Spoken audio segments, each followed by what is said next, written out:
Las 7 horas con 38 minutos. Damos la bienvenida en nuestros estudios al doctor Gustavo Vega Delgado, rector de la Universidad Internacional del Ecuador, ex rector de la Universidad de Cuenca. Tenemos el honor de contar con su presencia aquí en cabina con las debidas medidas de bioseguridad. Este tema de las oportunidades de las mujeres en Ecuador y, por otra parte, el rol que juegan en las actividades productivas es fundamental. Apenas un 13% de las mujeres en Ecuador tienen educación superior al momento. La situación contrasta y bastante en la ciudad de Cuenca.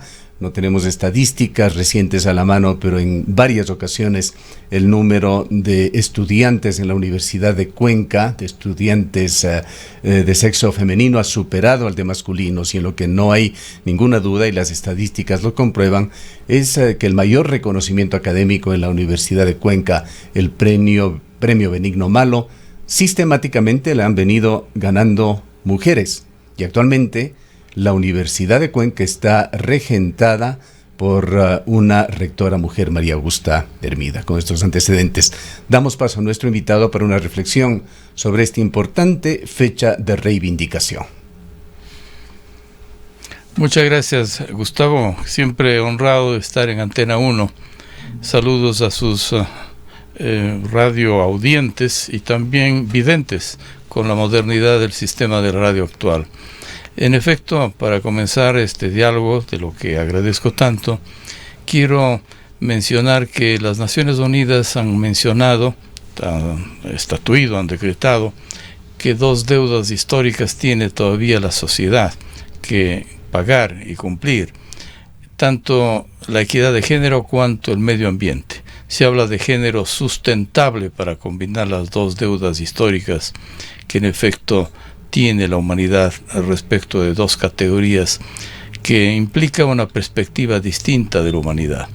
Yo quisiera recordar brevemente que cuando ejercí el rectorado de la Universidad de Cuenca, impulsamos la primera maestría en género y desarrollo del país, y sus lideresas han estado salpicando toda la historia reciente, no solamente de la región, sino del país. Sus graduadas han dado ejemplo de lo que pudieron aprender en esa maestría. Segundo, aunque es un detalle muy secundario, pero tiene mucho símbolo, es la primera universidad, la Universidad de Cuenca, que cuando tuve el honor de servirla como rector, decidió entregar, donar, ofrecer los títulos a las mujeres en lenguaje de género, en lenguaje femenino. Antes se acostumbraba solamente dar el título de doctor a las mujeres de ingeniero, a las mujeres de arquitecto, a las mujeres, y así por el orden. El Honorable Consejo Universitario de entonces resolvió que se destinen los títulos universitarios con lenguaje de género. Y tercero y final, ahora que tengo el honor de presidir nuevamente, el karma vuelve, una rectoría de una universidad, la Internacional del Ecuador, decidimos que la función del rector sea también colocada, nemada, difundida a los medios con perspectiva de género. Se llama rectoría, y no por un acaso de lenguaje, sino que la UNESCO decretó que la primera universidad del mundo, 300 años antes de Bolonia en Europa, la primera universidad del mundo en la ciudad de Fez, en Marruecos, fue fundada por una mujer. Cuando en los vericuetos de esa ciudad milenaria puede el transeúnte, el académico, el turista pasear, puede todavía apreciar una mezquita, una biblioteca y la universidad funcionando. Nunca se ha cerrado. Y aquella universidad, la primera del mundo, así decretada por la UNESCO, fue fundada por una mujer que, fugando de Túnez, en la vecindad inmediata de la región del norte de África, en la región del desierto de Sahara, se dirigió a Marruecos y fundó con su hermana la primera universidad del mundo. Son 3 detalles que sin embargo tienen mucha carga simbólica y que en homenaje al Día de la Mujer, hoy, 8 de marzo, quiero señalarlo. Gracias, Gustavo. Es muy importante también la coyuntura que estamos viviendo. Radio Francia acaba de entregar un reporte sobre el papel, además la situación que están viviendo las mujeres en Ucrania. Y en estos días ponemos nuestros ojos en las culturas de Asia, de Europa, en Rusia. Quisiéramos también comentar con Gustavo un importantísimo libro publicado por la Premio Nobel Svetlana Alexievich. Ella es de Bielorrusia, publicó un libro por el cual ganó el Premio Nobel de la Literatura, Voces de Chernóbil, pero tiene otro fantástico libro, La guerra no tiene rostro de mujer, en el cual destaca el papel de las mujeres en la Segunda Guerra Mundial tras bastidores. Esto nos lleva al tratamiento también de este tema que estremece al mundo. Doctor Vega, esta guerra en Ucrania. Sin duda, Gustavo, que vivimos un tiempo sumamente difícil a nivel internacional. Quiero invocar la admonición que se convirtió en un libro de un ex periodista de guerra que recibió luego el Premio Nobel de Literatura, Ernest Hemingway. Escribió un libro luminoso que se titula ¿Por quién doblan las campanas? En efecto, él se pregunta, el autor, ¿y quién estuvo en el frente de tantas guerras para reportar lo ocurrido? Cuando escuches doblar las campanas, no preguntes por quién doblan las campanas, están doblando por ti. En efecto, los impactos de la guerra en Ucrania, la guerra de Putin, como se da en llamar, es de impacto global, tanto en temas humanos, en temas de derechos humanos y de solidaridad, y los impactos enormes de la cuota enorme de refugiados que están viviendo los países vecinos, sino también en la economía. Hasta el Ecuador, sin duda, tiene efectos tardíos a largo plazo y a inmediato plazo en la venta de sus productos, que le han dado cierta estabilidad en el comercio. Por tanto, nos duele profundamente lo que ocurre con Ucrania. No olvidemos que la capital de la gran Rusia no es Moscú, no es San Petersburgo. San Petersburgo tiene apenas 300 años, fundado por Pedro el Grande. Moscú era apenas un villorrio, una aldea, cuando Kiev era ya una ciudad. Tiene más de 1200 años. Hay que recordar el papel histórico en honor del Día Internacional de la Mujer, una lideresa enorme de Ucrania cuando se fundó como referente cultural en el mundo, Olga, que sorteó las dificultades del asedio de quienes querían destronarle en su reinado para salir victoriosa.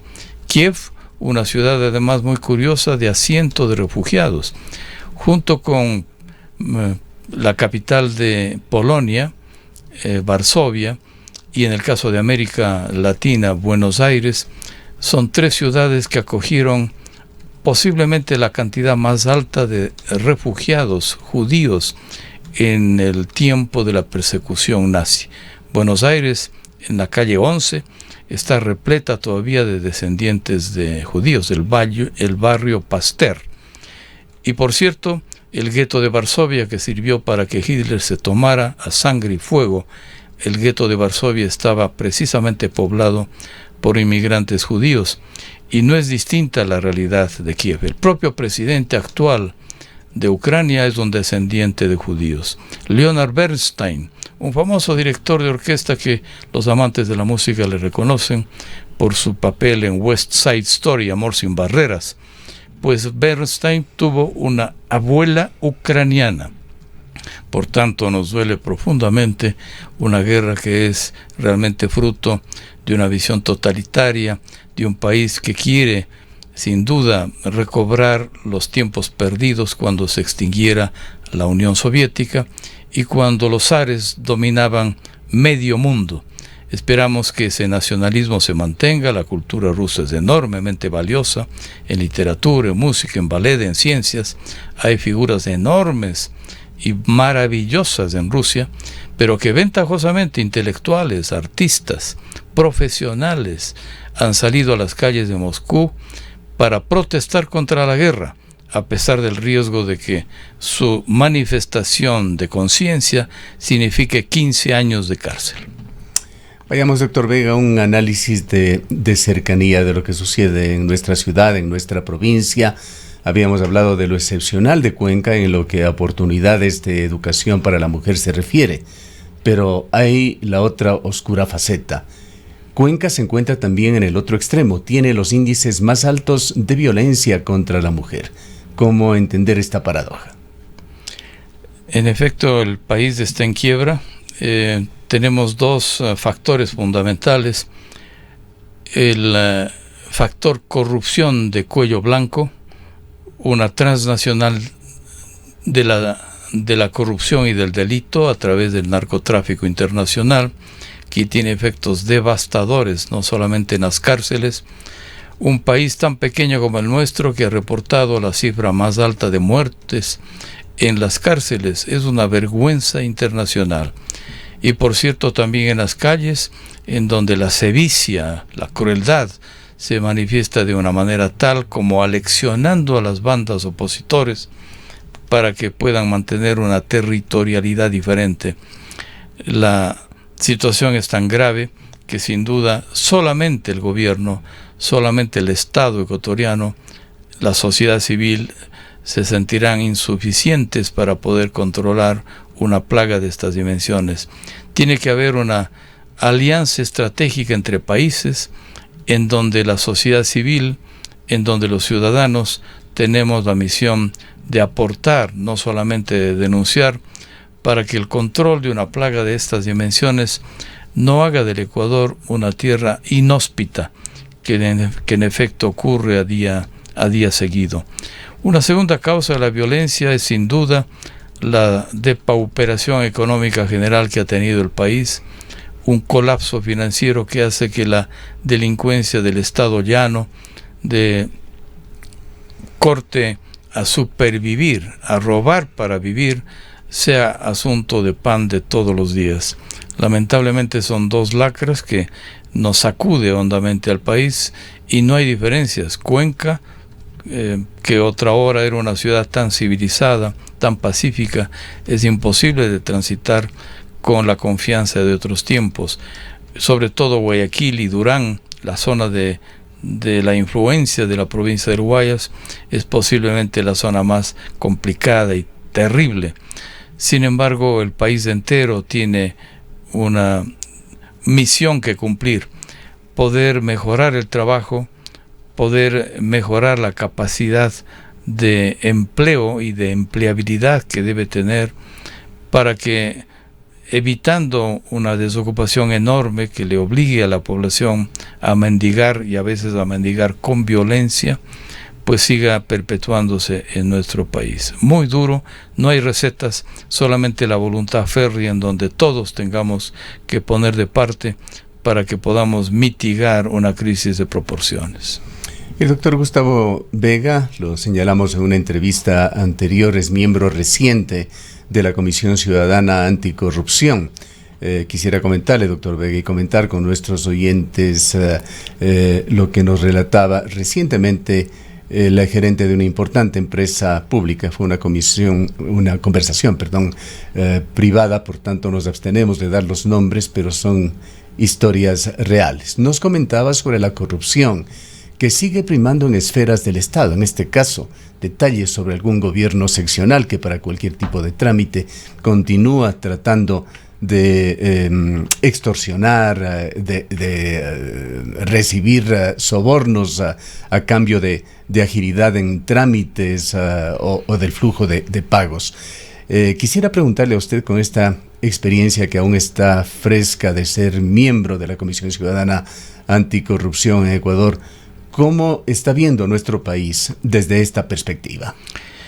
En efecto, Gustavo, desde hace unos 3 meses soy miembro titular por decisión unánime de los componentes de la sociedad civil de la Comisión Nacional Anticorrupción. Tiene ya una historia desde el 2015, en donde, para mencionar, el 8 de marzo, Día Internacional de la Mujer, estuvo integrada, entre otras personas, por Isabel Robalino, quien acaba de fallecer a sus 104 años. Su contribución en favor de la denuncia en contra de la corrupción fue sustancial. En esa comisión estuvo Julio César Trujillo, sigue estando Simón Espinosa, está el poeta laureado, expresidente de la Casa de la Cultura Matriz, Marco Antonio Rodríguez, entre otras personas. Coordina la comisión el historiador Germán Rodas Chávez. Tiempo atrás estuvo a cargo del economista Jorge Rodríguez, quien falleció. En efecto, desde el 2015 ha cumplido una tarea sumamente difícil, ha puesto el pecho a las balas. Hay que recordar que el contralor Polit, por haber sido denunciado de sus dineros que se llevó en el maletín del Hotel Swiss, del Swiss Hotel de Quito, un dinero perverso heredado con seguridad de las coimas de Odebrecht, le puso a la comisión una denuncia para que los jueces adictos a su órbita puedan demandar millones de dólares por el mérito y la valentía de haber denunciado la corrupción en el país. Estoy integrado plenamente a la comisión. Hace unos pocos días acompañé a todos los miembros a una visita de persuasión a la fiscal general de la Nación, la doctora Salazar, Diana Salazar, para recordarle que está en suspenso por lo menos los siguientes datos, a guisa de ejemplo: Verbigracia, Caminosca. Segundo, el metro de Quito, la ruta viva al aeropuerto de Tababela en Quito, la venta irrisoria de cantidades mínimas a un consorcio chino del histórico Hotel Quito, Mandruyaco, una central eléctrica opaca en términos de ética y de moral pública. Recordarle que además el país, a través del Estado, entregó 3.500 millones de dólares, una bicoca, a Manabí y a Esmeraldas para superar el terremoto de Pedernales de hace unos años, y no hay rendición de cuentas. Recordarle que la refinería del Pacífico, solo por mover tierras en el Aromo, se destinó una cantidad inmensa de 1.300 millones de dólares. Por fin el tema de la refinería de Esmeraldas está saliendo a flote, y los jueces, aunque siempre bajo la difícil tarea de confiar en ellos, están decretando quiénes son los autores, cómplices y encubridores de una refinería que estuvo destinada a invertirse 300 millones y se acabó invirtiendo 1.500 millones y no funciona. La corrupción campea. No olvidemos que Odebrecht, el principal coimador de la región, fue traído por el presidente, el principal gerente general y toda la organización al Ecuador una vez que se lo sacó. El presidente Correa sacó a Odebrecht del país, pero el presidente Lula da Silva regresó con la consigna al Ecuador de convencerle al presidente Correa de entonces que le invite nuevamente a Odebrecht a funcionar en el país. La red de corrupción es internacional y es un flagelo que realmente, a manera de Sodoma y Gomorra modernos, tenemos que luchar denodadamente y no dar la vista atrás para evitar que, como la mujer de Lot, seducida por lo que significó Sodoma y Gomorra y sus quiebras y errores, también puede ocurrir que gente limpia, gente proba, gente ética, se anime a ser comprado en su conciencia por razones de dinero, poder o inclusive miedo. Y tenemos que luchar contra esos factores que han hecho del Ecuador particularmente una tierra próspera, un paraíso, un verdadero paraíso para los corruptos de dentro y fuera. Sin pretender, doctor Vega, descalificar en forma total o mayoritaria lo que esté haciendo el gobierno de Guillermo Lasso, pero son recurrentes los comentarios que hemos recibido en este medio de comunicación de importantes actores sobre ciertas decepciones que existen con respecto a este gobierno. Críticas fuertes en el sentido de que las cosas no están cambiando. Lo hizo, por ejemplo, César Montúfar, un político con poco éxito electoral, pero sin duda con calificaciones éticas y morales altas. Él exteriorizaba su decepción en el sentido de que sigue gobernando lazo esencialmente con la red de organización estatal que instauró un cuestionado gobierno, el de Rafael Correa. Otra persona que ha hecho críticas similares refiriéndose al Ministerio de Salud ha sido el doctor Santiago Carrasco, presidente de la Federación Médica Ecuatoriana. ¿Coincide usted con esos puntos de vista? La noche de ayer se constituyó un grupo humano en donde César Montúfar, a quien usted invoca y que es un valiente luchador en tantos frentes, me convocara para reunirnos y constituir una fundación y una línea similar a la Comisión Nacional Anticorrupción, pero que parta de la sociedad civil, no del gobierno, como aquel que se ha dado en publicidad bajo el liderazgo del académico Luis Verde Soto Custode. Yo creo que una Comisión Nacional Anticorrupción tiene que ser de la sociedad civil, no puede ser del gobierno, y me parece un acto fallido, por citarlo menos en los adjetivos, fallido, que el gobierno quiera convertirse en custodio del queso. No podemos nombrarle al gato despensero ni al ratón dueño, custodio, mecenas, y por cierto, ni queso, ni bodega, ni los bienes del Estado pueden ser ventilados y juzgados por el mismo Estado a través del gobierno. Es un acto fallido y sin embargo avanza una supuesta consulta ciudadana para legitimar una Comisión Nacional Anticorrupción, que además ha robado el nombre de una comisión de la sociedad civil que funciona desde el 2015. El día de ayer sesionamos con varios ciudadanos, incluido César Montúfar, para buscar la idea de consolidar una fundación sin fines de lucro que se llame Meridiano, para luchar precisamente contra la corrupción. Yo creo que hay una grave situación de gobernanza en el país. Particularmente el presidente Lasso se siente contra la espada y la pared. Este momento no tiene mayoría en la Asamblea Nacional. Una facción disidente y perversa de Pachacuti, con cierta actitud solapada, pero cómplice de la izquierda democrática, no visible por lo menos en forma franca, el Partido Social Cristiano y claro está, el correísmo han hecho una alianza perversa para desestabilizar al gobierno del presidente Lasso. Hay que recordar que el presidente Lasso ganó con una mayoría opaca, incipiente, nada transparente. Hubo mucha tela en que juzgar sobre el tema. Hay un libro de Juan Esteban Guarderas que se llama Todas las razones del atraco, de las opacas elecciones que se vivieron en la presidencia de la República recientemente.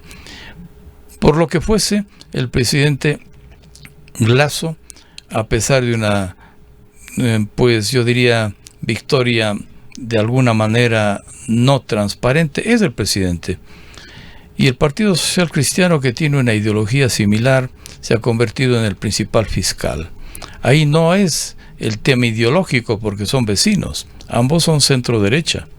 Sin embargo, se cumple el refrán árabe: el enemigo de tu enemigo es tu amigo. Y el nepotismo y el Partido Social Cristiano ha entrado en una línea perversa de asociación con Correa y con fracciones disidentes de Pachacuti y también de la izquierda democrática. Hay una actitud que tiene que ser más franca de parte de esta tienda política que llegó a un nivel interesante de resucitaje después de que estuvo condenada al fracaso y a la desmemoria de la historia. Yo creo que hay sin duda una conspiración de la Asamblea Nacional. En cualquier momento la presidenta de la Asamblea no tiene tiempo de apagar las luces y le darán un golpe de Estado legislativo. Pienso que posiblemente el presidente Lasso estará pues barajando las posibilidades de la muerte cruzada. Eso le elimina la opción de ser candidato a la reelección después de 3 años y un poco más, pero podrá a lo mejor gobernar el resto de este periodo, siempre que el Estado, a través de una consulta general, le vuelva a elegir presidente. Se juega una ruleta rusa, sin duda. Yo creo que hay una tremenda irresponsabilidad, no solamente de los órganos del Ejecutivo, porque ha cometido muchos errores. Yo no veo para nada bien que, por ejemplo, después en el presupuesto de que en la campaña electoral prometió que no habría impuestos, él lograra que con la inanición, omisión y negligencia de la Asamblea pasara la ley Lazo en materia financiera, afectando hondamente sobre todo a los sectores medios, a la clase media en materia de impuestos. Él ha dicho reiteradamente que extinguirá la Cenecit 2 veces, en la anterior campaña y en esta, y en la presente. Sin embargo, ya son 9-10 meses de gobierno y la Cenecit sigue existiendo. Hay inconsistencias, pues nombró con éxito a un embajador de carrera para la Cancillería. Ahora está un empresario que, si bien tiene éxitos en ciertos temas, como por ejemplo la repatriación de estudiantes ecuatorianos desde Ucrania, lo cual merece ser señalado como un éxito internacional, pero un empresario no sirve solamente para hacer negocios afuera. El Ministerio de Relaciones Exteriores es un tema que supone palabras mayúsculas en el lenguaje de la intercomunicación internacional, y es una experticia que penosamente el ministro del ramo no está capacitado. Errores también en el sistema judicial. Los jueces siguen siendo una órbita del gobierno anterior de Correa. No hay seguridad jurídica en este país. Peor legislativa, los padres de la patria son unos irresponsables, salvo ejemplares condiciones, sin duda, y el gobierno como tal es un gobierno fallido. Doctor Vega, hemos conversado con algunos amigos cercanos a la astrología. Ellos señalan que los astros están alineados en forma similar que hace 2 años, lo que augura una situación muy difícil para el mundo, tiempos difíciles, que estamos en una transición de Sagitario a Acuario, es lo que nos señalan. Pero hay actores humanos que tienen que ver mucho con lo que está pasando, y uno de ellos, el principal en este momento, es Vladimir Putin. Quisiéramos conocer su punto de vista desde la psicología, desde el psicoanálisis sobre este personaje. En efecto, el resultado de una historia rusa es complicada, pero también hay que entrar a discutir el tema con profundidad y no solamente desde la coyuntura. Catalina la Grande fue una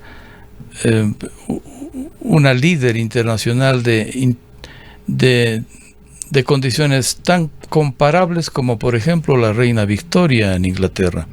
Ambas fueron mujeres de temple, en donde no era solamente una aristocracia y una monarquía de papel, era una monarquía real. Y 2 de las mujeres más interesantes en la historia son Catalina la Grande y la reina Victoria. En tan distintos lugares ejercieron un papel dominante. Recordemos que la península de Crimea fue ganada a los turcos hace más de 300 años por Catalina la Grande. Era un lugar estratégico porque Crimea significa un paso al Mar Negro, y que a través de los Dardanelos y el Bósforo comunican por el actual Estambul, antes Constantinopla, con el mar Mediterráneo. El comercio y la geopolítica del mundo giraba en torno al Mar Negro por su vinculación con los mares en conexión. Sin embargo de ello, Pedro el Grande, otro enorme personaje de la historia zarista, 2 metros de estatura, un lunar en la cara que le daba identidad y unos pies muy pequeños, como una especie de rasgo biotipológico curioso de Pedro el Grande, fue quien le acercó a Rusia al occidente. Tanto es así que al fundar San Petersburgo, lo fundó muy cerca, en la frontera con Europa, para europeizarle.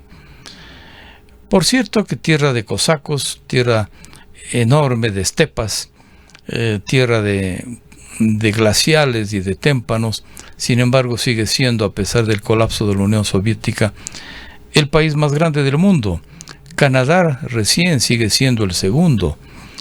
Y esta visión zarista yo creo que persiste todavía en los gobernantes actuales de Rusia. Los Romanov fueron los últimos zares que ante la revolución bolchevique fueron pronto ariados.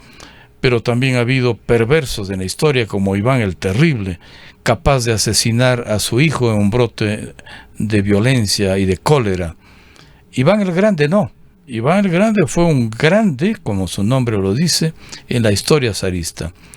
Y luego se entiende que en la era de la Unión Soviética hubo momentos estelares para la Rusia actual. El primer astronauta ruso fue Yuri Gagarin, que tiene un árbol sembrado en su honor en el Kremlin. Y por cierto, también la cultura. No hay una tierra, un planeta completo sin un Dostoyevsky, sin un Tolstoy.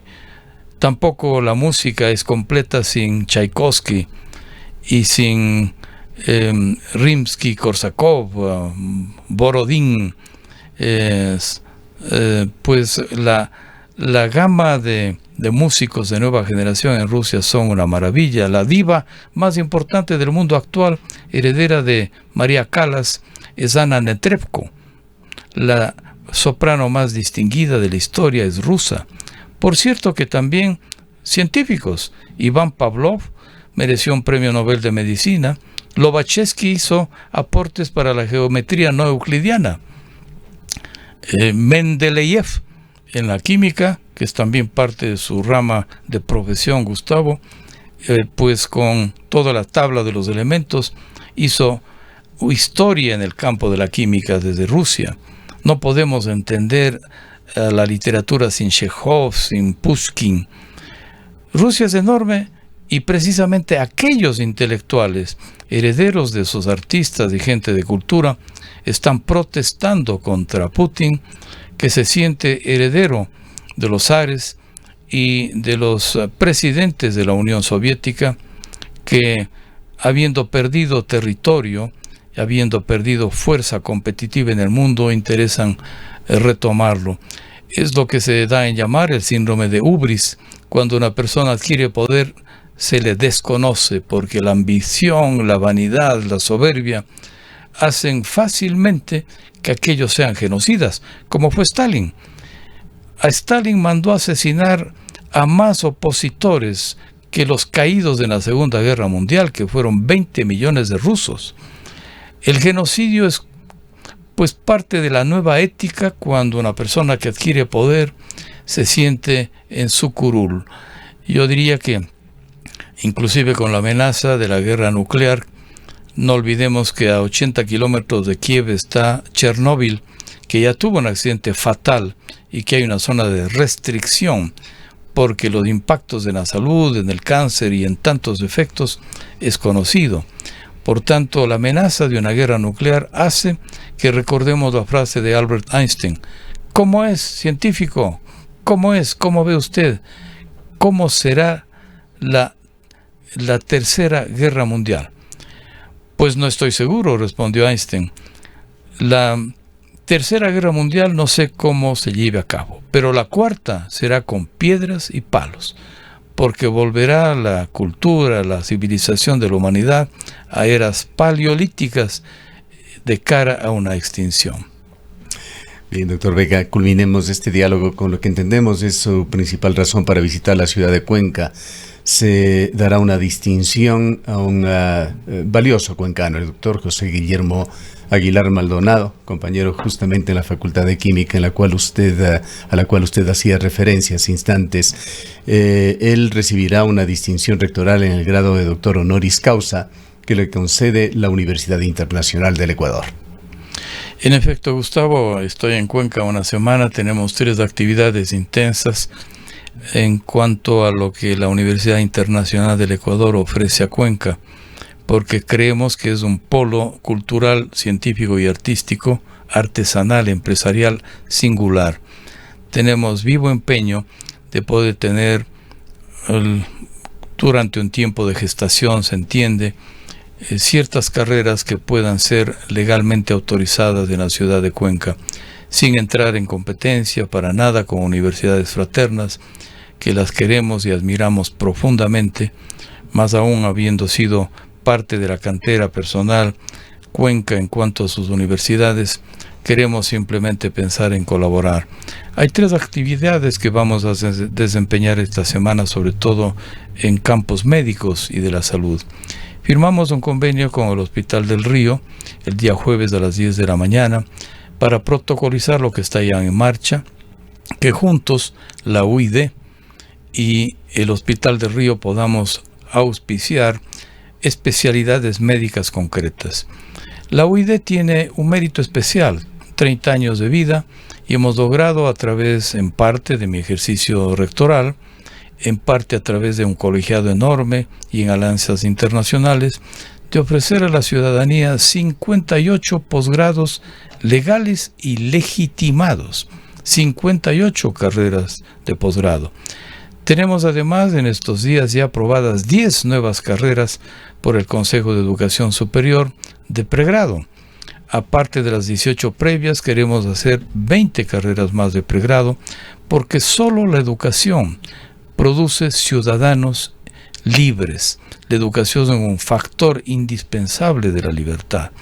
En este orden de cosas, esta firma de un convenio con el Hospital del Río y también con otros hospitales que vamos a hacer en secuencia con la ciudad de Cuenca, veremos la oportunidad de brindar posgrados médicos de la más alta calidad para la región. Segunda razón, estoy para acompañar un libro luminoso cuyo autor es Patricio Barzallo, expresidente del Colegio de Médicos, que conjuntamente con la UIDE auspiciamos la edición virtual y física de un libro que da cuenta de la historia de uno de los personajes cuencanos más representativos en el campo de la salud, el doctor César Hermida Piedra, abuelo de la actual rectora, colega rectora de la Universidad de Cuenca, María Augusta Hermida, y por cierto, padre de César Hermida Bustos, Enrique Hermida Bustos, 2 médicos distinguidos, uno en el campo de la salud pública,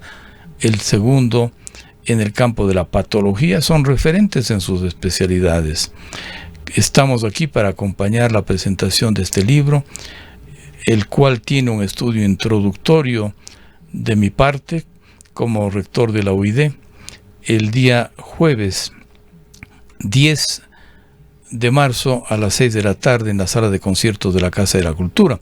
Y lo que usted ha dicho, el día anterior, el día 9 en el Colegio de Médicos, 6 de la tarde, ofrecemos 2 distinciones protocolarias a 2 distinguidos ciudadanos que han sido parte y baluarte de la medicina, de la salud y de la vida cívica y cultural.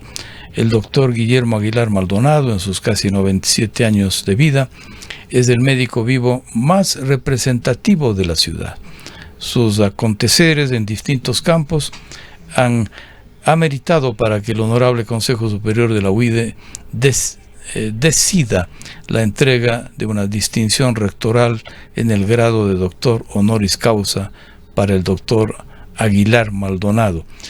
Y para su esposa, una activista de la cultura y de los derechos humanos de los niños y adolescentes y también de la mujer.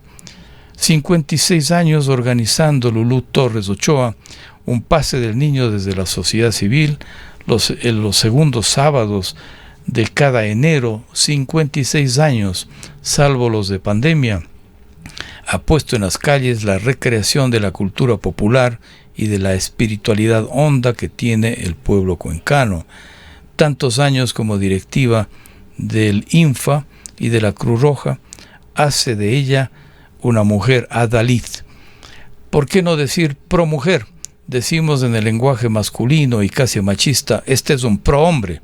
¿Por qué no decir en términos equitativos, esta persona es una promujer? Y ese es el caso precisamente de Lulú Torres Ochoa. Estamos precisamente convocados para esa ceremonia el día miércoles 9 a las 6 de la tarde en el Colegio de Médicos. Muchas gracias por su presencia, doctor Vega. El doctor Gustavo Vega Delgado es rector de la Universidad Internacional del Ecuador, fue rector de la Universidad de Cuenca y es actualmente también miembro de la Comisión Ciudadana Anticorrupción.